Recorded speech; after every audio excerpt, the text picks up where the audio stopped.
We'll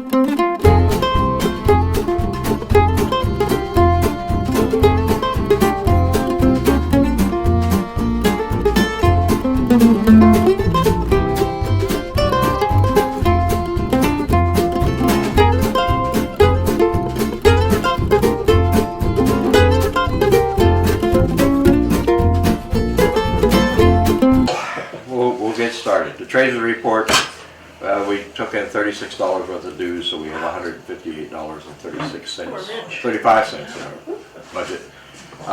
So since the fire department is here, we'll put you on the stage immediately. All right. Well, Brian Moriarty. Do you mind if I sit down? Sit down. Be all comfortable, relax.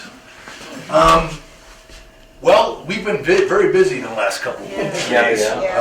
As you know, the super cold causes a lot of work for us.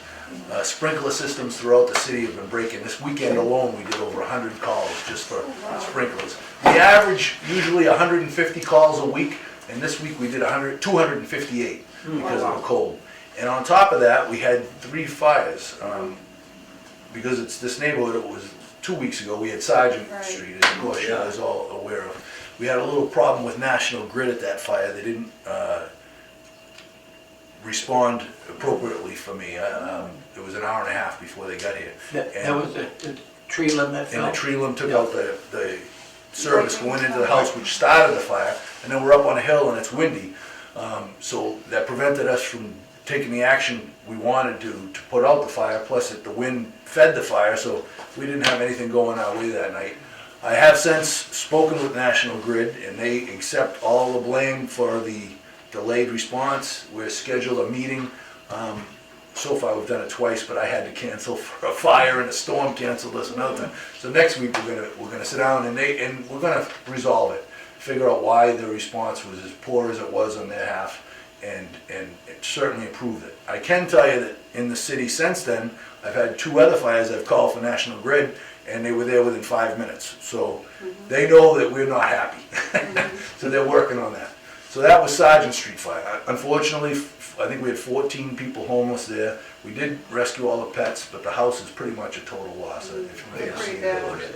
Yeah, we burnt the whole top floor off. Second floor up, actually. It was pretty bad. But it was so dangerous with the electric wire and the rain, and the puddles got worse, and as the puddle was getting bigger, the wire was in it. It was just not a good scenario. Monday, we had over here on Pleasant Terrace, we had a fire in a house that had already burnt once before. It was so bad, the first fire, that you can't even tell it burnt this time. I went inside. If it wasn't for the water on the floor, I wouldn't have known there was a second fire. But I've started work again with the building department to ask why it wasn't torn down before. And that they told me it was something to do with an insurance thing, and somebody bought it and then walked away from it, and it just fell through the cracks. So we're gonna work on trying to get that taken down. I don't know how quick that'll happen, but I don't want it there. It's obviously a blight on your neighborhoods. Plus, it's so close to people's homes in a tight neighborhood, it's just too big of a risk, because I wouldn't put a firefighter inside that building right now. So I'm working with the building department. We'll see if we can get it torn down anytime soon. Was that fire started by? Oh yeah, it was an arson fire. And right now we don't have a clue as to who or how. Or would it be homeless people in there? Well, we didn't see any. There were none around. Okay.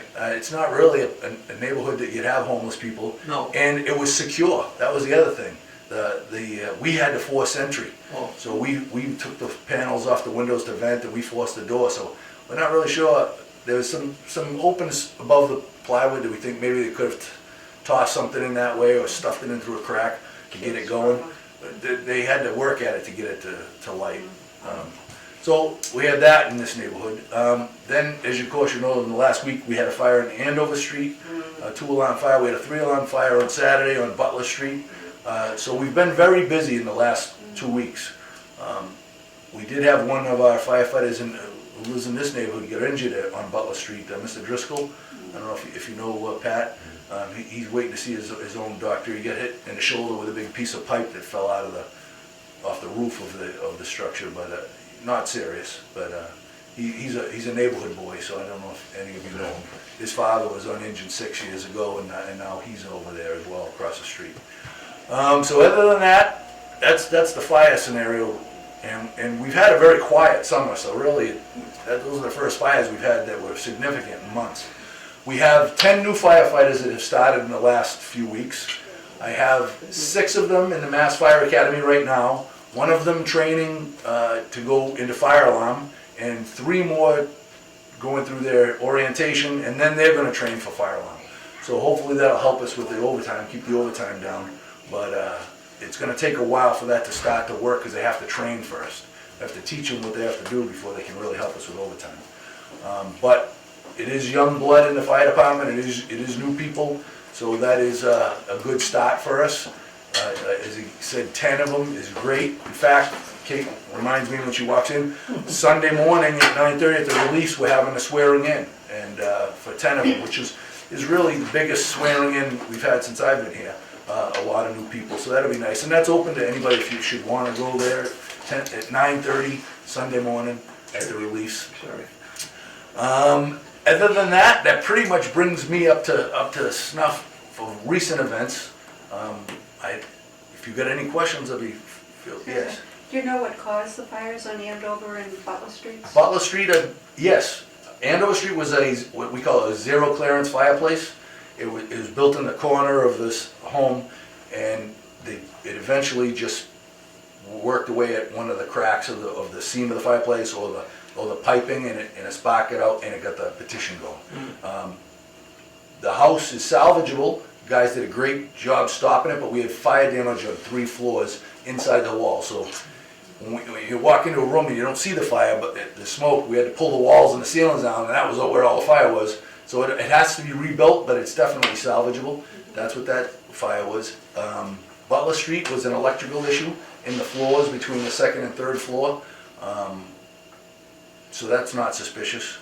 The terrace over here is definitely an arson fire. And Sargent Street was Mother Nature pulling the service down on the house onto a car and sparked. So only one of them was really suspicious of all the 4 that we just talked about. So which is good. I think we always think about fire, you always think about electrical fires. You know? It is a very big cause of fires, especially in a city like this. And when I mean like this, an old mill city. Old triple deckers, old knob and tube wiring, or BX cable that goes through what used to be a balloon frame non-insulated house, and it was fine. Then the house is my own as well. We come along and we insulate them, have it blown in afterwards. Well, what happens is the old BX cable needs to cool off. As it gets older, it starts to deteriorate. Now we've blown in this insulation around it, and it holds the heat, and as it deteriorates, from age, it gets out to that, which is cellulose, is paper insulation, and that's what starts the fire. I don't know exactly if that's what started the Butler Street fire, but it was an electrical issue inside the floors. But that is one of the big causes we have here. But the number 1 cause of fires in the state, country, and in the city is unattended cooking, food on the stove. People tend to not pay attention when they're cooking, walk away, leave, forget, and that's the biggest leading cause of fires and the number 1 cause of injuries too. It's funny how that happens, right? Anything else? Thank It's gonna be a quick you. meeting, isn't it?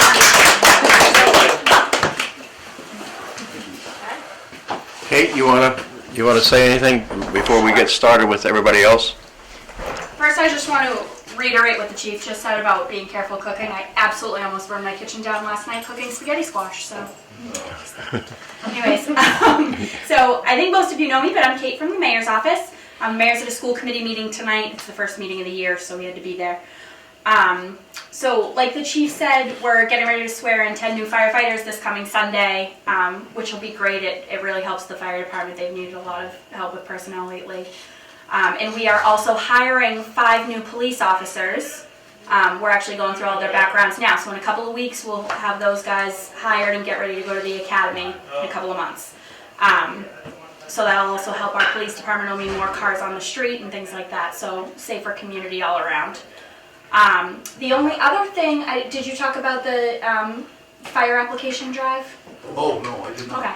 So next Tuesday, February 23rd at the Lawrence Public Library, we're going to be doing a fire exam drive. So anybody that's interested in taking the civil service exam for the fire department, can come into the library, and fill out their application for the exam online, and they can pay for it right online. And they can also talk to the chief and some of the other firefighters about the job and what it pertains to and all of that. So that's another thing that we're doing that we're excited about. Other than that, we just started year 2. So year 2, year 3. We're in 2 years, so we're just starting our 3rd year in the office. So time flies. So like always, if you guys have any questions, I'm here to answer them. But also, anytime you want, come by the office. We love having visitors, and we like having people that come in and have, positive questions. If you come in with a complaint, we'll take it too. But we love friendly visitors, so come on and visit us. Thank you. Detective Cuddy. Wow.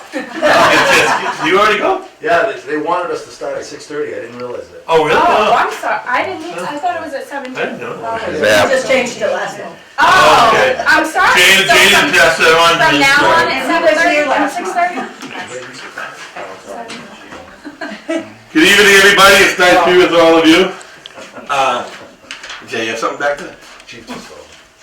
The crime stats were as follows: homicide 0, citywide 0; robberies 1, citywide 17; non-domestic assaults 1, citywide 21; residential burglaries 6. One of those that resulted in an arrest. So sometimes, as we talked about all the time, that he or she may be responsible. I always like to say that he or she may be responsible for a lot of those. 19 citywide. Commercial burglaries there were 2. Citywide there were 4. Larcenies there were 250. There were 2. Citywide there were 28. Motor vehicle thefts there were 10. All 10 were recovered. Citywide there were 63. My fine associate Sergeant Cirillo, he's becoming the auto theft guru. How's that? How's the bus, Jay? Did we talk last year? So we had a good year last year. We were down pretty much in all categories for 2015 from 2014. The good number we had was auto thefts were down 12%, which is it's always good. Let's see here. That's something we've really been aggressively working on. The mayor, it's a big deal for the mayor about people's cars being stolen, because a lot of people in the city, that's their prized possession of their cars, and the rims continue to be a problem. So, I don't think many of you have the Honda Accord Sport rims, but if you do, look out, because they're stealing them all over the place. Were your rims taken? No. Oh. We were at one meeting and someone got hit twice, right? Same person got hit twice with the rims. That's awful. I have a friend that bought one, and they said, good luck. Make sure you have a T-Pass. She works in Boston, because it'll be one day she'll need it. Other than that, we're working on putting new guys in the academy. What's our final count, Billy? 7. We're actually just starting the background checks. The sergeant and I were just talking about that. Today we're starting with what? 5 net new. 5 net new? I said 5, so just, Yeah. 7 total, but 2 are replacing. 2 from retirement. Which is good, yeah. 2, which is good. It's always good to have that number climbing. We can do more things with more people, so that's always good. And hopefully they get in the academy in April. If everything goes well, we're going to have our work cut out for us in the next few weeks. Because it's not like you can just wave a magic wand. The chief has said this a bunch of times too. You have to get them for a physical, and then they got to have a psychological, and they got to go to a practice PAT, which is an agilities test, and then you do the permanent one. Then they got to go to the academies, and you only have so many slots in the academy, so the clock's ticking right now. Anything else? We talked a little bit about last month about warming your cars up. That continued to be a problem. We had 30% of the cars stolen last month were because of people warming their cars up or leaving them running while they run to the store. So just kind of get the word out there. Don't leave your car running unless you have a remote starter, because they're taking these cars. They want to be warm too when they're going to school or going to the market, so they just jump in and take off with it. So just again, another friendly reminder. Any questions, concerns? Yeah, I have a question. Go ahead. I got caught in a police raid last week. A raid? But in front Yeah. of Gloria's house, there was a police blockade, and I was right behind the truck. Probably the drug unit. Yeah. I don't know. Yeah. But they had their guns drawn and everything. I got out of there quick. Yeah, I don't. That's always a good thing, though. Yeah, Had it been Gloria, she would have got involved somehow. not knowing enough about it, but it probably would say that's the. Sounds like them. the It drug- looks like they were looking for him because they were ready. Yeah, for what they him. do is, what they do a lot, like we tell you when we get these drug complaints, don't know they're there because they kind of blend in. They're in like Honda Accords. Well, no, the sheriff was there and there Oh, was really? a police car across the street. With the Oh, dog. no, it was a sheriff with the dog. That's what it was. Oh, okay. So they'll call the dog eventually. But then there was an unmarked car that came in the other direction, but they blocked off the road. Okay, yeah, Then he's trying to back up and I'm right behind him, you know, I backed up and I went down Main Street. yeah, it probably was the drug unit, so, It was scary. yeah. When I see guns, it's the first time I ever seen guns, except on TV and on you guys, but I've never seen them drawn. Right, yeah, unfortunately sometimes. That's very fortunate to live in the city as long as you have, and not, because, you know, it's a precautionary thing. Yeah, No, I live a it's very not- protected life. No, but I mean, it happens more often than you think. Yeah, There's yeah. certain protocols we follow, you know? So I would say that's what it was. I think I remember something being up by It was last Ferry. Wednesday, Yeah. late in the afternoon. Let's check the paper. It was an experience. Nothing. Any other questions, concerns? We're gonna start getting a speed board. We got couple of new speed boards. Tommy and the mayor have been really rolling those out all over the place. Tell me about it. So if you have any. Well, the mayor's giving instructions where they roll out. Tommy's rolling them Oh, out. that's the mayor. That's the mayor. There's a difference. So we're gonna try to get them up on some of these streets that we've had some problems over the Ferry Street. We'll get them up on Howard Street, up on High Street. Once the weather gets a little better and not as slippery or worried about it getting struck by a car or a plow. Took us a long time to get a new one, so, but we will roll that out. We've also got part of that the buying of the speed board. We got some speed bumps that are temporary that we're going to be rolling out throughout the city. That ought to be a big hit, literally. We're putting them at least 100 yards from trees and telephone poles. When they go off the road, they don't hit anything. So we'll see more of those out there, especially in some of these streets that they're speeding up and down. So kind of get their attention. So we'll see that come out in the spring. Our street, Saxony, gets a lot of traffic from the school, Gotham School. I mean, go in the morning and come in the afternoon, and I mean, they fly up there with the Fly. kids that Okay, are we can- coming out of school. we- And it's, It's between the hours of when dismissal is there. yeah, and- 3:30 in that area, there's Okay, we can get somebody up there to do some enforcement. solid traffic and the kids take the whole street. Okay, we can do that. Even with all the Oh, my potholes, they Lord. still speed. Oh yeah. Sidewalk, It's like High Street. yeah. High Yeah, any streets that straight away and have been recently paved. Yeah. It's nice to get your streets recently paved, but when they start using it as a speedway, dragway. It's a speedway, skateboards. So. Any other concerns, questions? I know they're gonna pass an ordinance, we're talking about today about marijuana, smoking in the parks. Yeah. That's a new ordinance that's gonna come out, so no public smoking of marijuana. What's that? So stay in the yards. Yeah, it'll Drinking is it'll already there. Yeah, it'll be similar to the drinking ordinance, so we can address some of these issues of people just smoking in front of kids in the parks. So that's gonna be on the agenda, I know the mayor's pushing that forward, getting an ordinance for that. Anything else, Tom? I'm looking at my notes here, Jay. I think you got that covered, buddy. Okay, well, I think our guest speaker is out of makeup. Thank you. She keeps complaining about me all the time being on TV. She wants makeup and her hair done. Not true. But our guest speaker is Susan Grabsky. She's the executive director of the Lawrence History Center. Well, I thank Ray for inviting me to come speak to you all today about the History Center, sort of an overview of who we are and what we're doing, what we're up to.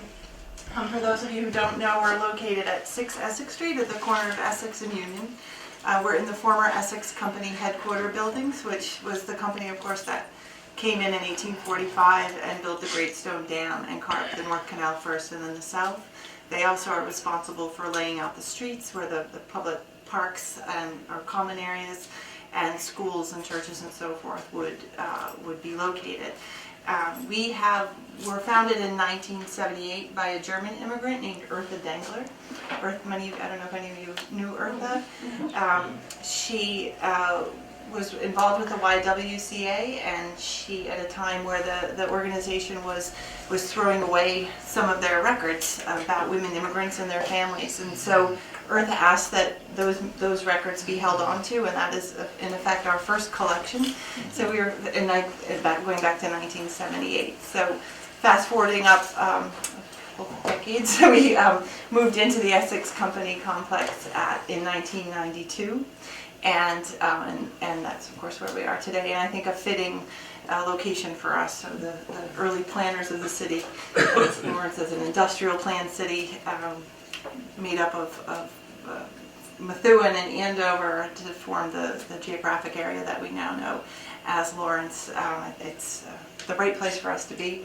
What came with the building was also the bulk of the records for the Essex Company. So we have payroll records, engineering records, deeds from the sale of land as the city grew, the plans for the dam. I actually have a couple freebies here today, but one of which is a book that Mike Hearn, he's the director of libraries at Northern Essex, and also the creator of the finding aid for the Essex Company collection.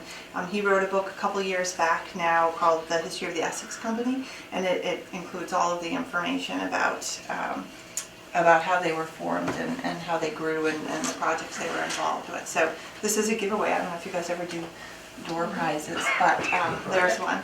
And while we're on freebies, we also have a Bread and Roses poster that we're happy to give away as well.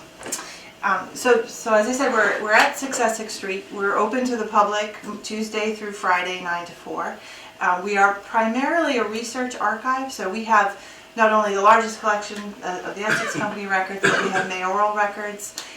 We have transition team records from when Daniel Rivera came into office, going on almost about 3 years ago, you just said, and 2 and 2 months ago.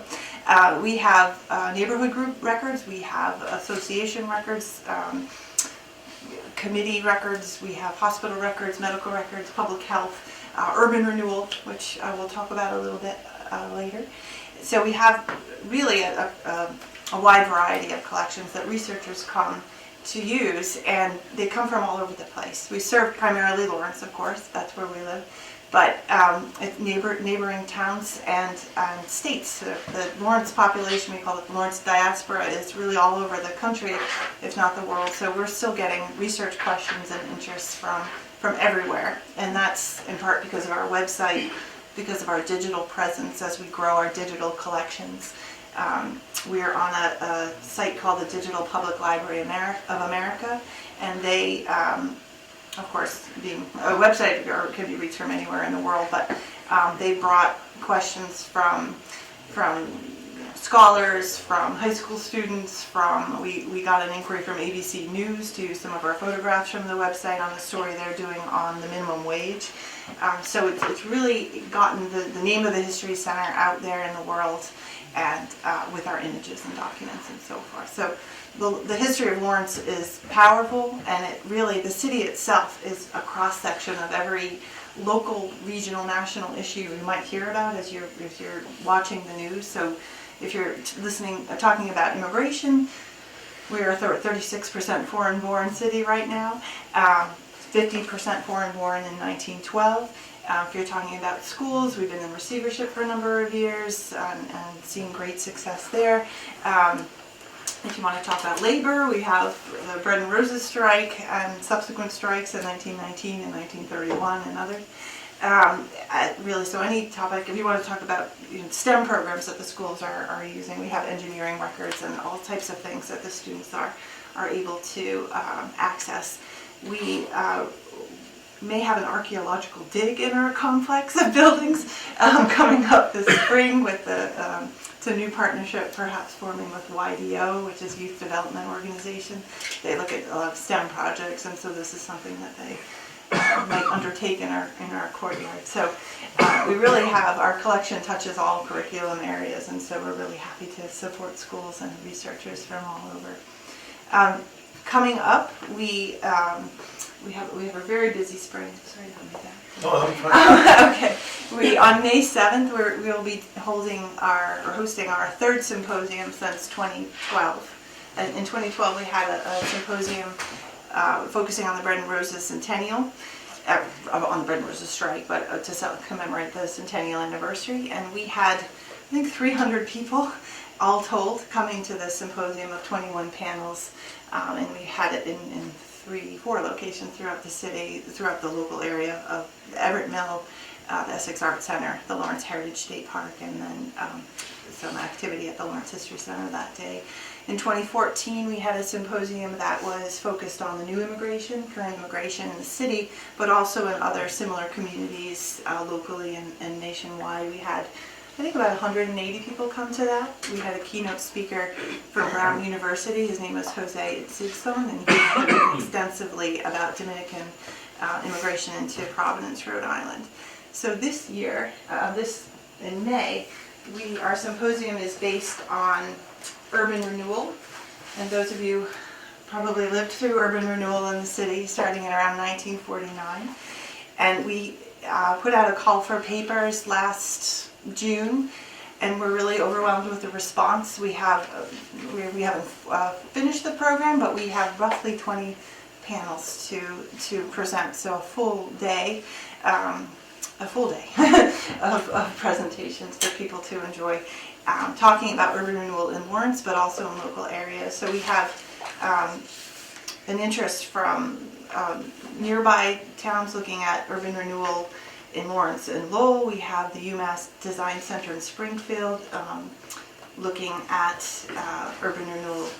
The UMass Amherst Design Center looking at Springfield and urban renewal. We have the West End Museum folks coming to talk about what happened in Boston there. We have a group coming from Somerville and Gardner. We have some local historians that are going to talk about the emergence of the Heritage State Park, Lawrence Heritage State Park, and then the emergence of the National Park System as a result of urban renewal and the realization of how important historic preservation is to communities, in particular like Lawrence, but others also. And that's just a sample of what might be coming in, what the presentations will be.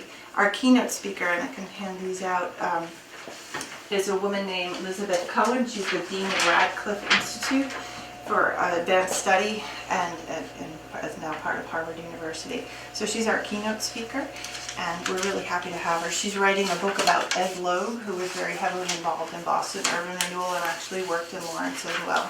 So we're really honored and happy to have her coming up to speak with us on the morning of May 7th. So that's one thing that's happening. That's May 7th. And then May 15th, we're going to do our 3rd annual North Canal Classic 5K. And it's a run walk, so you can come and walk. There's also the Kids Canal Dash, which Jim will be doing. And the prizes are pretty good. I can't keep up. No, he's fast. So, and so we're happy about that. Last year we had Enel Green Power as our lead sponsor. We're still setting up sponsors this year, so we're not sure exactly who will ultimately sponsor us, but we're happy to do that. It's a fundraiser for the History Center, but it also, the route we chose takes people by historic sites like the canals and the Great Stone Dam and the North Common and so forth. So we're really in Grace Church and coming back around past the Heritage State Park and the History Center, of course. So it's raising awareness of some of the historical sites in the city while being a really fun community event. So, and we thank the police department for their cooperation in previous years, because we've been able to run really safe races for folks. So we're hopeful that this year will also be safe. So, and then after that, we have customarily in June we honor someone in the community with the Eartha Dengler History Award, and we have chosen our honoree, and she knows who she is, but we will not formally announce it for a couple of months. But we're really happy with that she's accepted, and that we'll be going forth with honoring this particular individual. I'm not saying who it is yet. So that will happen in June sometime, and we generally pick a location again to highlight something that's going on in the city, either a historic place or a new project. Last year, a renovation project We had it at Union Crossing, which came online a couple of years ago, a project of Lawrence Community Works, renovating the mill there and putting in a mix of residential, commercial, and artist space. So it was nice to be able to highlight the available space that they still had in the building to people who were coming to our event. So we try to do that, try to highlight positive things in the city with our event.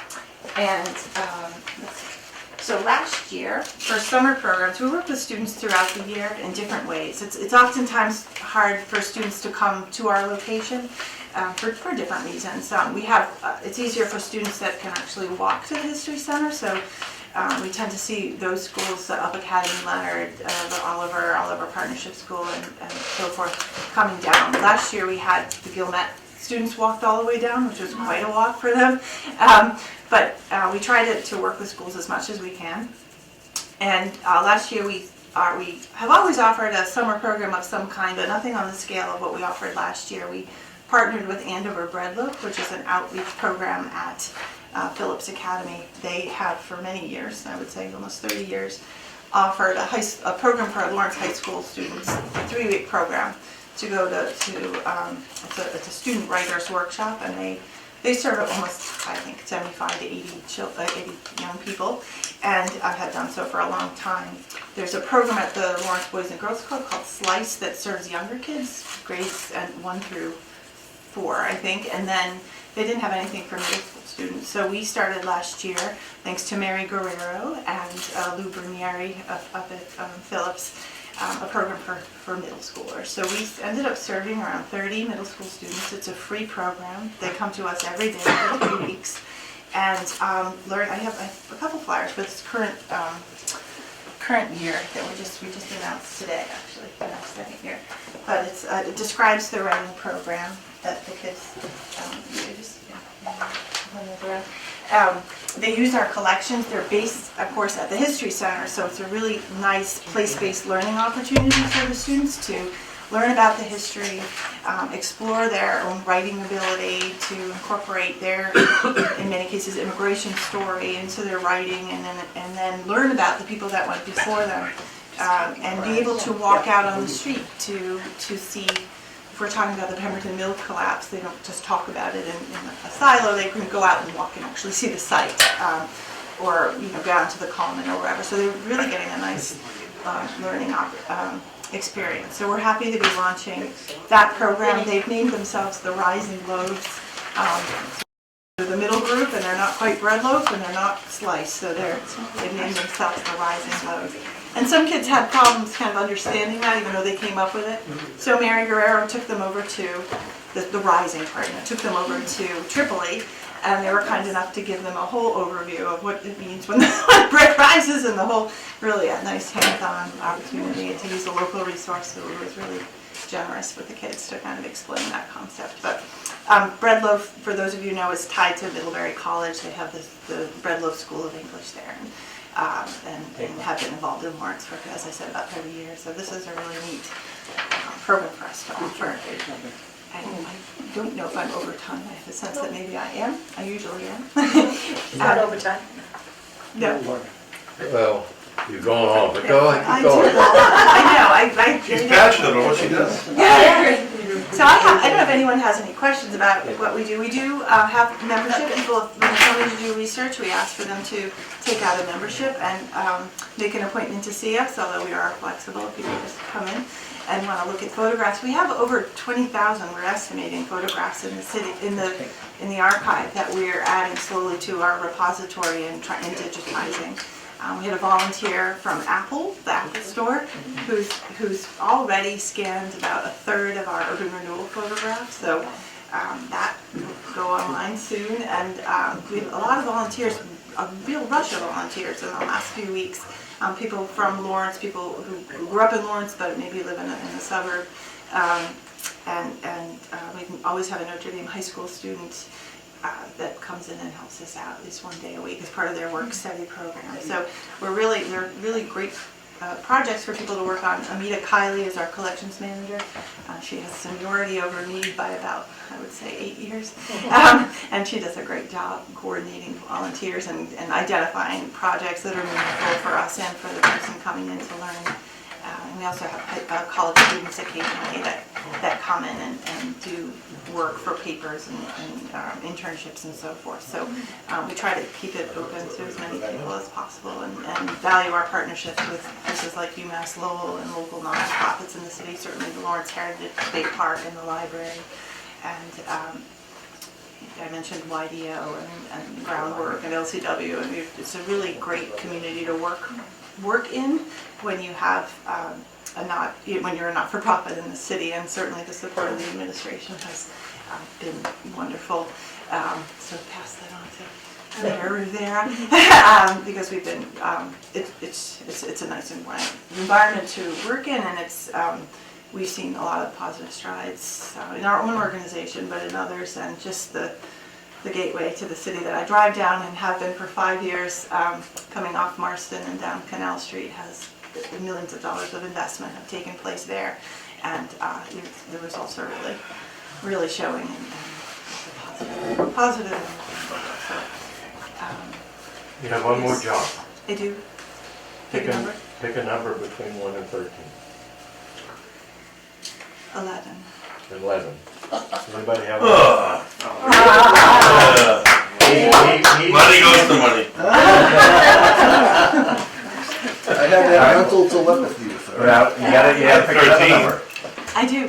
Pick another number. 7. 7? Yeah. Anybody have 7?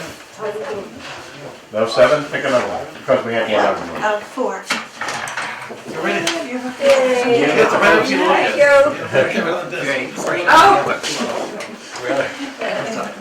I have flyers for a new brochure. I haven't had it professionally printed, but our copier did its best to start a new brochure about the organization to you guys. And I have cards here as well if you are interested in contacting us. If you have a research question, if there's something that you're interested in, you can feel free to contact us at any time. Another collection that I didn't mention was our oral history collection. We have almost 800 digitized oral history, so maybe some of you in the room have given oral histories. But we did have a UMass Lowell student that did a nice compilation of oral history projects by from different countries. So oral history from Argentina, Cambodia, Cuba, Dominican Republic, Lebanon, and Vietnam. There's sort of a sampling of some of the transcripts from some of the oral histories that we have. And these are actually, I brought 4 in there. You're welcome to take those as well if you just want to read through. You may recognize the 4, and they're free. So you guys are on 4 in a row. So Pick some more numbers. Pick some more numbers. Yeah, I mean those you can kind of figure out after if you like, but. Good job. Thank you. Thank you very much. Oh, you're welcome. Thanks for having me. Do we have anybody in the room that knows anything about St. Patty's Day Parade? No. Oh boy, Jay loves this part. Here we go. So the parade is March 19th. We are still arguing amongst ourselves. No, we're still raising funds. And no donation is too small. And we're lining the parade up now, so we're responding to the emails and requests, for bands to come in and all that stuff. Where the mayor contacted the superintendent today on my behalf, hoping to really encourage the schools to participate. That's always a big part of it. And that dropped off a little bit last year, but I think that was more to do with the weather. And I'm sure we're not going to have any more snow between now and then. Last year, as you know, we postponed it because of the snow, only to have it rain, snow, sleet, shine. Jim braved the weather. Even the post office closed last year, the day of the parade. We had so many different elements working against us. But it's not going to happen this year. We're going to have a beautiful day like today. You forgot one thing. What's that? What day is it? March 19th. Saturday, March 19th, the same route. It starts over essentially by Giant Glass on Lowell Street, crosses the Central Bridge, turns left at Lawrence Catholic Academy, AKA the former St. Patrick's School, my alma mater. Then down Salem Street, past the South Common, past Pizza King, continuing down Salem Street, turning onto Shawshene Road. A lot of people don't know that Shawshene Road breaks there, and then turning up by the Relief Center on Market Street, and ending just past there at like Market and Loring the Market and Osgood, that area there. But if any of you folks want to put a float in there, you're welcome. And you're gonna film. Yeah. I'm getting too old to do those floats. Oh yeah, I'm getting them for everybody. We used to do them over at the Inns and Six. And I still have a lot of them. But putting it together and having a trailer to put it on and all that sort of The stuff. mayor's working on getting elected. I believe the governor has confirmed that. He is. So the governor will be coming, which is shocking to me because, not to make this a political thing, but the guy came here when he was running for office for the parade. Came here when he got elected to office for the parade. He and the lieutenant governor walked last year during that storm. And I said to those that work on the parade committee with me, who do more work than I'll ever do, I said to him, I go, we'll never get this guy back again. Enough's enough, right? But he's coming back, so we're delighted to have him. He loves Lawrence. Yeah.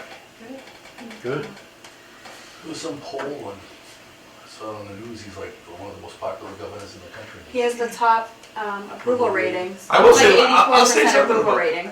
You know, my other hat I wear at St. Patrick's Day is I MC the luncheon for the Hibernians.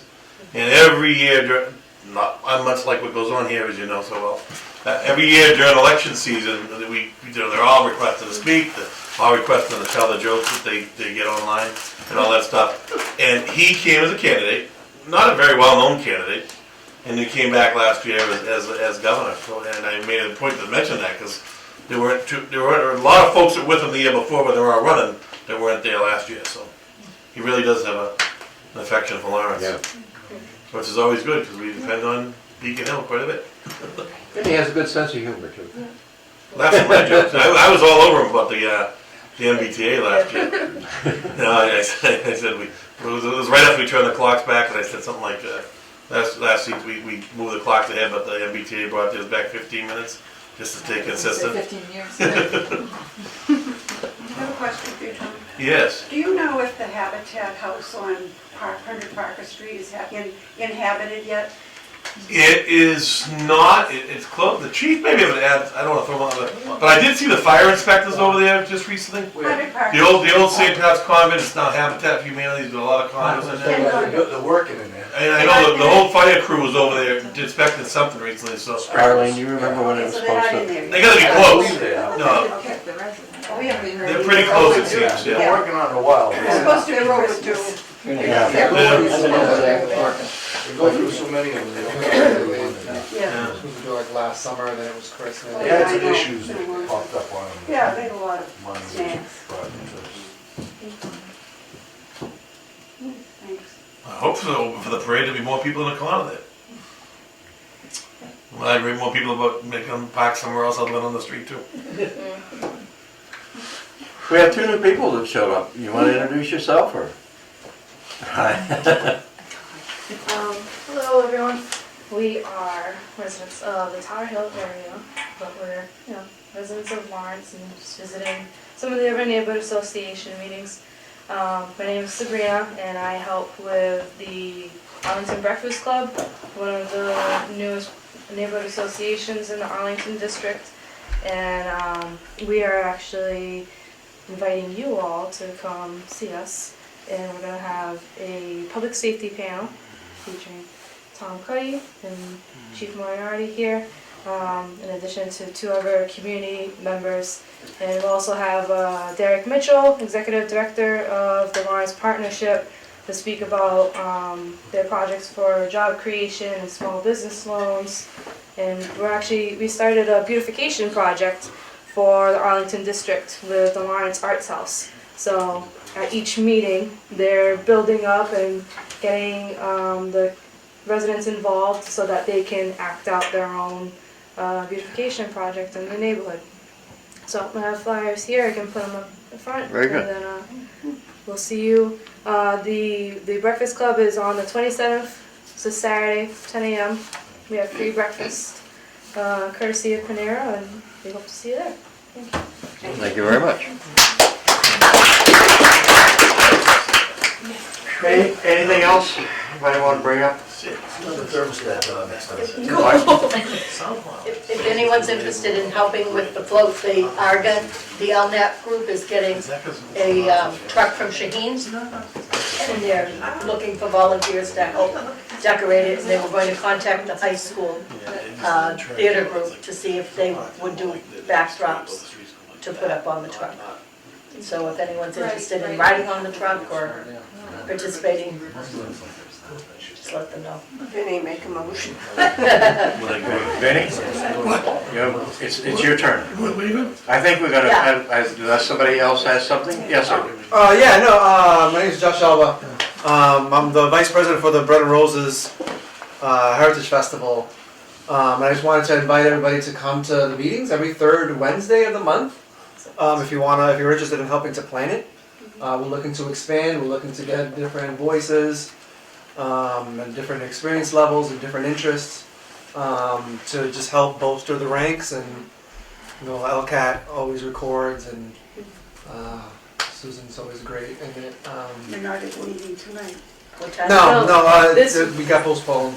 Well, this is our regular meeting. Yeah. Wednesday of the month. So you guys have a little preview maybe next Wednesday if you choose to come.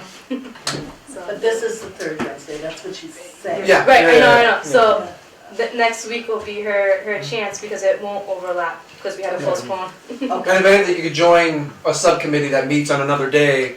Like if you're interested in programming and you want to give a couple leads on who we should be bringing to the festival this year, or any new elements or anything like that. But the other thing that I wanted to bring up aside from Bread and Roses is that I work with a Lawrence youth team, getting at-risk and proven risk youth males, 17 to 24, in partnership with the police department, to get them alternative programming and social services and their GEDs, now called HiSETs, and just programming to get them off the streets and stop doing bad stuff and yada yada yada. But and then I was kind of referring that if we know of any young people in the community that may have a record that the police may know about,